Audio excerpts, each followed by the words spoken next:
जनवरी 86 की बजाय लिख दिया एज ऑन 1 जनवरी 86 और सारा गड़बड़ हो गई। लेटर इन स्पिरिट में वो नहीं मिला, सुप्रीम कोर्ट में दोहरा गया, उनके अगेंस्ट कंटेम्प्ट नोटिस है जो कि ये अटेंड ही नहीं करते, हर रोज सॉलिसिटरी जनरल कोई ना कोई बहाना मार के वो आते नहीं।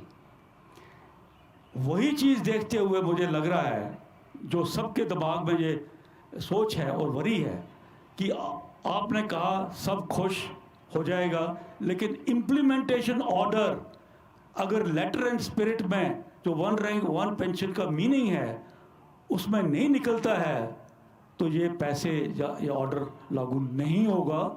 क्योंकि हमने देखा है कई बार, सॉरी, पॉलिटिशियंस काफ़ी चीज़ें बोलते हैं, लेकिन कई बार ये बाबू लोग कहते हैं कि यार थोड़ा ठहर जाओ, उनको फाइल ही दबा देते। तो मैं यही आपसे अर्ज करूंगा कि जब भी आपको मौका मिले ये देखिए कि आपके वचन ये इसको वो निभाएंगे। दूसरा एक हाई लेवल का पॉइंट, जब भी आप द्वारा सत्ता में जब भी आते हैं, एक चीज मुझे हैरानगी लगी सुन के, वो मुझे भी इतना क्लियर नहीं था जब मैं सर्विस में था, कि defence secretary is responsible for the defence of the nation. Defence secretary जिसको पता ही नहीं डिफेंस फोर्सेस का कि क्या उसकी निट्टी ग्रिटी, क्या उसकी डिटेल में होती है, क्या इम्प्लीकेशंस होती हैं। नमस्कार दोस्तों, आप सभी का एक बार फिर से हमारे चैनल पर हार्दिक स्वागत है। दोस्तों, भूतपूर्व सैनिकों ने जैसे कि मुलाकात की, आप सभी को पता है OROP सेकेंड रिवीजन को लेकर हमारे पेंशन धारकों के साथ काफ़ी नाइंसाफ़ी की गई है मोदी सरकार के द्वारा। उनको जो फ़ायदे मिलने चाहिए थे, दरअसल वे फ़ायदे उन्हें नहीं दिए गए हैं। खुद मोदी सरकार ने मनमानी पेंशन बढ़ोतरी उनके मुंह पर थोप दी है। जो पैसा उनका बढ़ना चाहिए था उस आधार पर उनकी बढ़ोतरी नहीं की गई।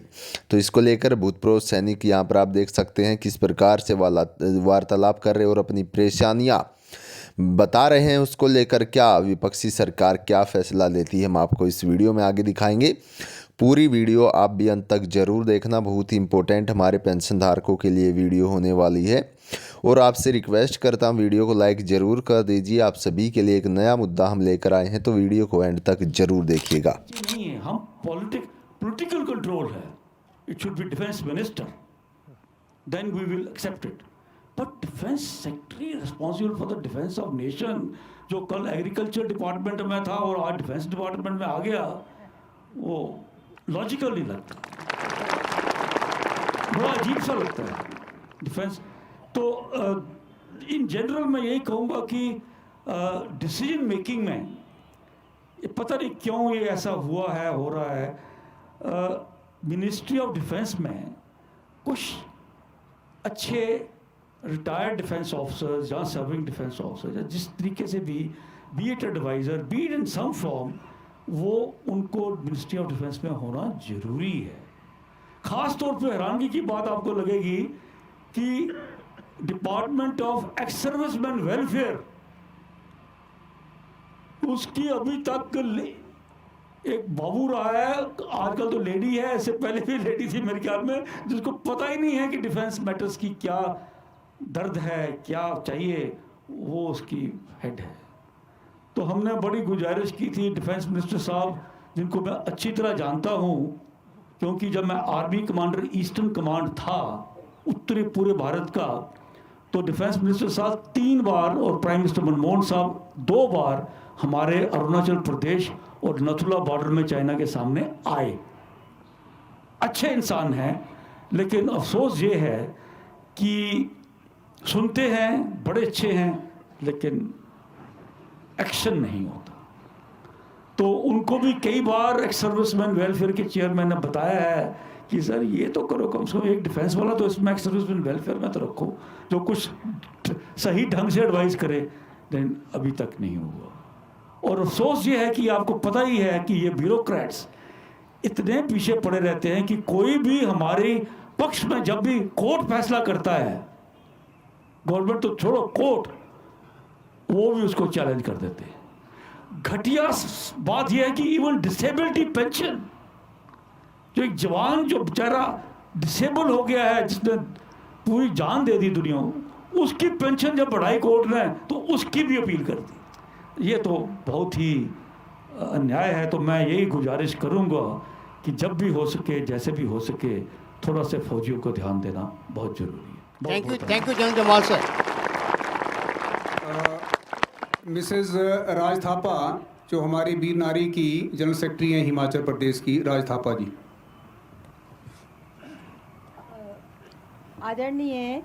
आदरणीय राहुल गांधी जी, आदरणीय राष्ट्रीय उपाध्यक्ष राहुल गांधी जी, मैं राज थापा जनरल सेक्रेटरी आपको मेरी तरफ से और अपनी वीर नारियों की तरफ से हार्दिक अभिनंदन करती हूँ, आपका स्वागत करती हूँ।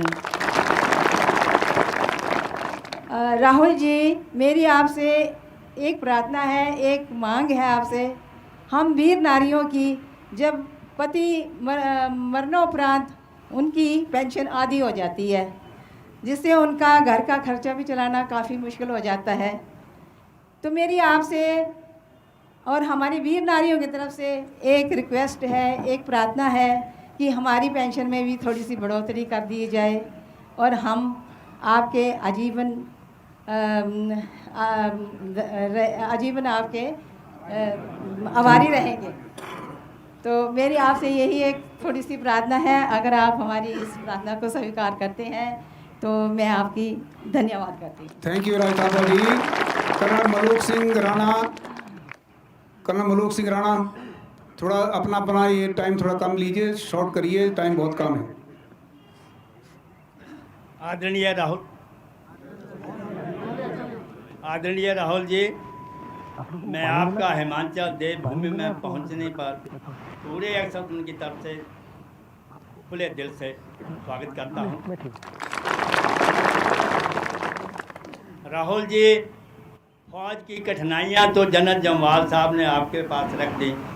मेरी दो प्रार्थनाएं हैं राहुल जी आपसे।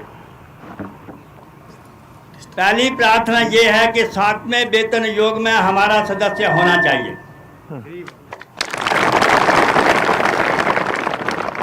क्योंकि 6ठे वेतन आयोग में जो विसंगतियां रही थी, सोनिया जी को और आपको बहुत मशक्क़त के साथ हमें थोड़ा बहुत दिलवाने में मदद मिली थी।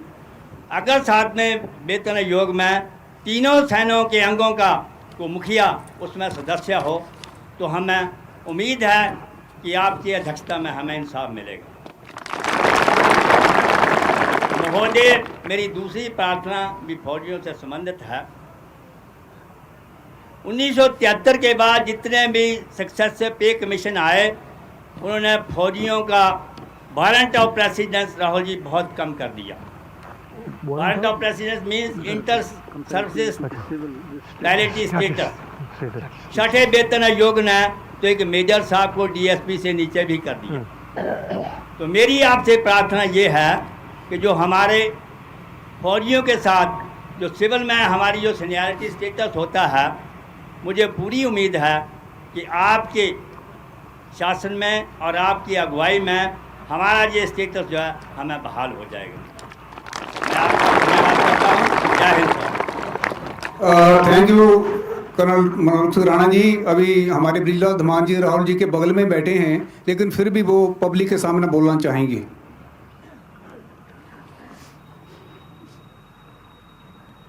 मैं राहुल जी का धन्यवाद करता हूँ कि वो आज हमारे बीच में है। मैं कुछ सवाल नहीं पूछने वाला, मैं एक सजेशन देने वाला हूँ, जो कि मैंने एक कंपेडियन बनाया था, मगर सिक्योरिटी की वजह से वो बाहर पड़ा हुआ है, कि इस लहर को, जिसको मोदी लहर कह रहे हैं, कैसे रोका जाए, क्या किया जाए। इस यूपीए गवर्नमेंट ने हमें सिर्फ एक पेंशन ही दी, बल्कि 2003 से आज अपनी पासबुक देखिए, आपकी पेंशन 4 गुना बड़ी है। अब ये बन रहा है, बढ़कर नहीं हुई। हमें बड़ा ही अफसोस होगा, इस देश के लिए एक डूम डे होगा अगर ये लहर जो चल रही है ये कामयाब हो गई। क्योंकि आज तक जो भी, मैं छोटे आदमी के खिलाफ नहीं हूँ, छोटा आदमी बड़ा बने, बहुत अच्छी बात है, मगर जो भी छोटा आदमी आज तक मसलूनी से लेके नेपोलियन बोनापार्ट से लेके चंगेज़ खान से लेके मोहम्मद गौरी से लेके और हिटलर से लेके जो इन्होंने फरमाया था वो डिक्टेटर ही बन सके, गवर्निंग नहीं कर सके। तो मेरा यही सजेशन है कि एक तो वो मेमोरेंडम जो बाहर पड़े हुए हैं वो बुलाया जाए, मैं इनको दूँ ताकि वो देखें कि एक जिसको पीएम का वो कैंडिडेट कहते हैं, आदमी को पिल्ला समझते हैं, एक सैनिक जिसने अपनी बहादुरी से इस देश की रक्षा की है, वो कहते हैं कि बिजनेसमैन उनसे भी ज़्यादा जो है ब्रेव है, बहादुर हैं। ऐसा देश जो हमारा इस वक्त चारों तरफ से दुश्मनों से घिरा हुआ है, ऐसी अगर स्थिति आ गई, ऐसी अगर बागडोर इस देश की उनके हाथ में आ गई, तो मेरा आपको ये कहना बिल्कुल भी कठिन नहीं होगा कि अगले 10 साल में ये देश वहीं जाएगा जो आज से 1200 साल पहले था। तो इसके साथ धन्यवाद। Thank you squadron Brijlal Dhiman ji. अभी कर्नल वाई.एस. राणा।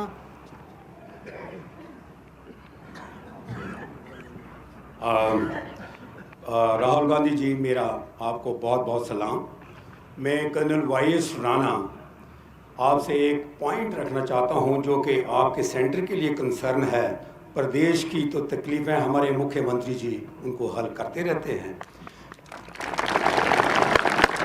ये देश हमारी फ़ौज को हमेशा नौजवान देखना चाहता है, लेकिन मुश्किल एक ही है कि जब नौजवान होते हैं उस वक़्त उसको घर भेज दिया जाता है।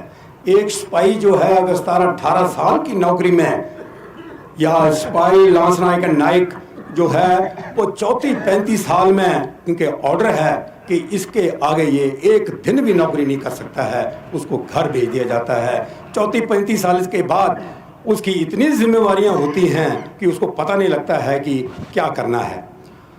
और इसके साथ साथ जैसे कि मैं आपके सामने खड़ा हूँ, मुझे भी फौज ने बताया कि इस रैंक में आप 52 साल के बाद एक दिन नहीं कर सकते हैं। आर्मी हेडक्वार्टर राष्ट्रपति का आ जाता आदेश कि कर्नल वाई.एस. राणा आपको आज रात को 1 बजे फौज से निवृत्त किया जाता है। 1 मिनट भी मैं नौकरी नहीं कर सकता हूं। उसके बाद मेरा आपसे आदेश है कि जब भी इस नौजवानी में उस फौज से एक जवान या किसी भी अधिकारी को भेजते हैं, उसको लेटरल एडजस्टमेंट के लिए आपको करना चाहिए, क्योंकि उनका नॉलेज, उनकी टेक्निक और उनका एक्सपीरियंस इतना होता है कि वो देश के लिए फ़ायदा होगा, like other in paramilitary forces. हमें आपका बहुत धन्यवादी, पूरा सेक्स सर्विसमैन आपके धन्यवादी रहेंगे। Thank you.